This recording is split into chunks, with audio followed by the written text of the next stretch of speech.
Hello friends, आज हम लोग टेड ह्यूज़ की लिखी एक और पोयम पढ़ने जा रहे हैं जिसका टाइटल है द थॉट फॉक्स। और ये पोयम इनकी collection the hawk in the rain में पब्लिश हुई थी 1957 में। इसकी टोन मिस्टीरियस है और इसकी theme imagination, nature and creativity है। इसमें टोटल 6 स्टैंजा हैं और हर एक स्टैंजा में 4 लाइन्स हैं, मतलब इस पूरी पोयम में टोटल 24 लाइन्स हैं। इस पोयम को पहले थोड़ा सा समझ लेते हैं, उसके बाद लाइन टू लाइन पढ़ेंगे। तो इस पोयम का जो स्पीकर है वो अकेला बैठा हुआ है, आधी रात है यानी कि मिडनाइट। इस पोयम में जो कुछ भी हम लोग पढ़ेंगे वो सिर्फ एक इमेजिनेशन है, कुछ भी रियल में नहीं हो रहा है। तो ये जो स्पीकर है वो एक पोएट है, वो एक पोयम लिखने की कोशिश कर रहा है। तो ये मान सकते हैं कि this poem is a product of imagination. यहाँ वो अपने माइंड को एक फॉरेस्ट से कंपेयर कर रहा है, यानी कि एक जंगल से कंपेयर कर रहा है। वो जंगल बहुत ही साइलेंट और डार्क है। अचानक उस जंगल में एक फॉक्स एंटर करता है। ये समझ सकते हैं कि ये एक इंस्पिरेशन या आइडिया की तरह पोएट के माइंड में एंटर कर रहा है। तो जैसे ही ये फॉक्स यानी कि लोमड़ी पोएट के माइंड में एंटर करता है, वैसे ही वो जो पन्ना जिस पे पोएट पोयम लिखने की कोशिश कर रहा था वो शब्दों से भर जाता है, जिसे लेकर पोएट बैठा था कुछ लिखने के लिए। और वो पन्ना वैसे ही प्रिंट होता है जैसे स्नो में फॉक्स के फुटप्रिंट्स हों। अब पढ़ते हैं इस पोयम को line to line. I imagine this midnight moment's forest, something else is alive beside the clock's loneliness and this blank page where my fingers move.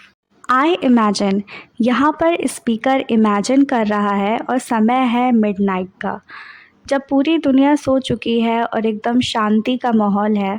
तो ये समय बहुत ही अच्छा है एक पोएट के लिए, ताकि वो एक शांति के माहौल में कुछ क्रिएटिव सोच सके। पोएम की पहली लाइन में मेटाफर का यूज़ हुआ है। इस फॉरेस्ट को पोएट के माइंड से कंपेयर किया गया है। जिस तरह इस फॉरेस्ट में मूवमेंट्स हो रहा है, उसी तरह पोएट के माइंड में मूवमेंट हो रहा है, यानी कि कुछ creative thoughts and inspiration poet के माइंड में एंटर कर रहे हैं। समथिंग एल्स इज़ अलाइव, इस लाइन का मतलब उन इंस्पिरेशन और आइडिया से है जो कि पोएट के माइंड में एंटर कर रहा है। Beside the clock's loneliness and this blank page where my fingers move. तो जब कभी एकदम शांति का माहौल होता है तो हमें क्लॉक के टिक टिक की आवाज़ सुनाई देती है, जिसे क्लॉक्स लोनलीनेस कहा जा रहा है। और यहाँ पर आगे कहा गया है and this blank page where my fingers move. और ये जो ब्लैंक पेज है जिस पे पोएट के फिंगर्स मूव कर रहे हैं, इसका मतलब अभी भी कोई क्रिएटिव थॉट पोएट के माइंड में आया नहीं है। और विदाउट क्रिएटिव थॉट कुछ भी लिखना यूज़लेस है। So creative thought is very important for the poet. और यहाँ पे पोएट ये बता रहा है कि उस क्लॉक की लोनलीनेस, मतलब क्लॉक की आवाज़ और उस ब्लैंक पेज जिसमें मेरी फिंगर मूव हो रही है, उसके अलावा भी कुछ है जो अलाइव है। Something else is alive. अब पढ़ते हैं second stanza. Through the window I see no star, something more near though deeper within darkness is entering the loneliness. Through the window I see no star, यहाँ पे जब poet window देख के बाहर देखता है तो वहाँ पे उसे कोई स्टार्स नहीं नज़र आ रहे हैं। इसका मतलब यहाँ पर अब्सेंस है एक्सटर्नल इंस्पिरेशन की। पोएट को बाहर से कोई भी इंस्पिरेशन नहीं मिल रही है लिखने के लिए।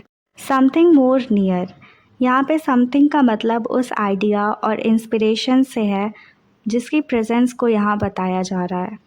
दो डीपर विद इन डार्कनेस, यहाँ पे डार्कनेस का मतलब है पोएट के माइंड से, क्योंकि अभी वहाँ पे कोई इंस्पिरेशन, कोई थॉट्स नहीं आए हुए हैं।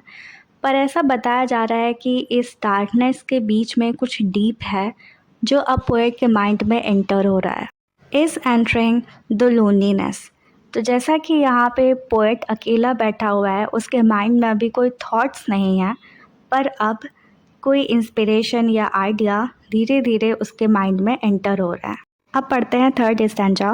Cold delicately as the dark snow a fox nose touches twig leaf. तो यहाँ पे कोल्ड और डार्क स्नो का मतलब पोएट के माइंड से है, और डेलिकेटली का मतलब होता है नाजुक। तो ये जो पोएट का माइंड है जो अभी डार्कनेस से भरा हुआ था, पर अब क्या वहाँ पे बताया जा रहा है कि वो जो पोएट का माइंड है वो कोल्ड है। एक तरह का सीनरी क्रिएट किया जा रहा है डार्क स्नो का, जिसमें कि जो फॉक्स होता है वो आता है और अपनी नोज़ से क्या टच कर रहा है, ट्विग एंड लीव। ट्विग का मतलब होता है टहनियाँ, लीव का मतलब पत्ते। वो टहनियाँ और पत्तों को टच कर रहा है अपनी नोज़ से। Two eyes serve a movement that now and again now and now and now। तो यहाँ पे जो फॉक्स है वो बहुत ही केयरफुली अपने स्टेप्स आगे ले रहा है। वो बहुत ही केयरफुली मतलब चीज़ों को सूंघते हुए और इधर उधर देखते हुए आगे बढ़ रहा है। उसी तरह जो पोएट है वो अपनी पोइट्री को लिख रहा है और बहुत ही केयरफुली लिख रहा है। वो कंटिन्यूअसली लिखता नहीं जा रहा बल्कि बहुत सोच समझ के वो आगे बढ़ रहा है। इस पोयम में पोइट्री लिखने के पूरे प्रोसेस को डिस्कस किया जा रहा है कि कैसे कोई थॉट्स आते हैं और उन्हें केयरफुली पन्नों पे लिखा जा रहा है।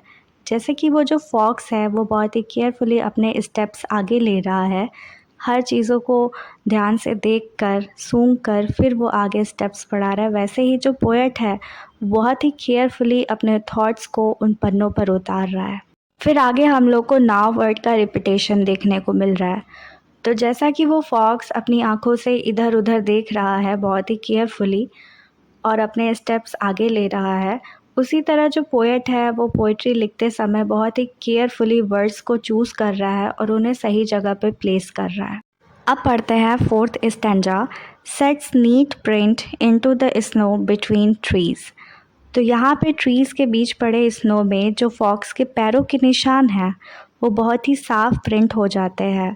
कहने का मतलब ये है कि ये जो फॉक्स है जो एक पोएटिक इंस्पिरेशन है, और ये जो स्नो है जिसे ब्लैंक पेज कहा जा रहा है, इस ब्लैंक पेज में वर्ड्स बहुत नीटली प्रिंट हो रहे हैं। मतलब जैसे कि पोएट को इंस्पिरेशन मिलती जा रही है वो उन पन्नों पे उन शब्दों को लिखता जा रहा है।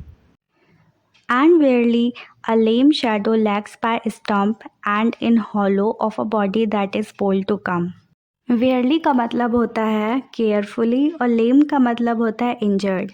यहाँ पे फॉक्स की शेडो को लेम बताया गया है, मतलब इंजर्ड बताया गया है, जो कि स्लोली मूव कर रहा है। लैग्स का मतलब होता है धीरे चलना, और स्टम्प, ये जो पिक्चर आप देख रहे हैं ये स्टम्प है। And in hollow of a body that is bold to come.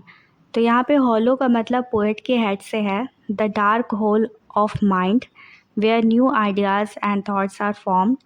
तो सडनली होता क्या है कि ये जो फॉक्स है वो पहले हेजिटेट करता है, बहुत ही केयरफुली और कॉशियसली वो आगे बढ़ता है, पर सडनली उसकी हेजिटेशन ख़त्म हो जाती है, डिसअपियर हो जाती है, और वो बहुत ही बोल्डली पोएट के पास आता है। मतलब जो इंस्पिरेशन है या जो थॉट है जो पोएट के माइंड में एंटर कर रही है वो अब पूरी क्लियर इमेज बना रही है। Across clearing an eye a widening deepening greenness brilliantly concentratedly coming about his own business.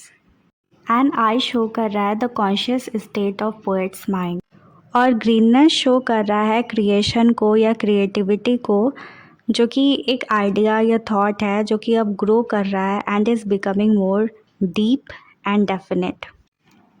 कहने का मतलब ये है कि जो पोएट के माइंड में आइडियाज़ और इंस्पिरेशन है is started taking the shape of poetry, और ये और भी वाइड और डीप होते जा रहा है।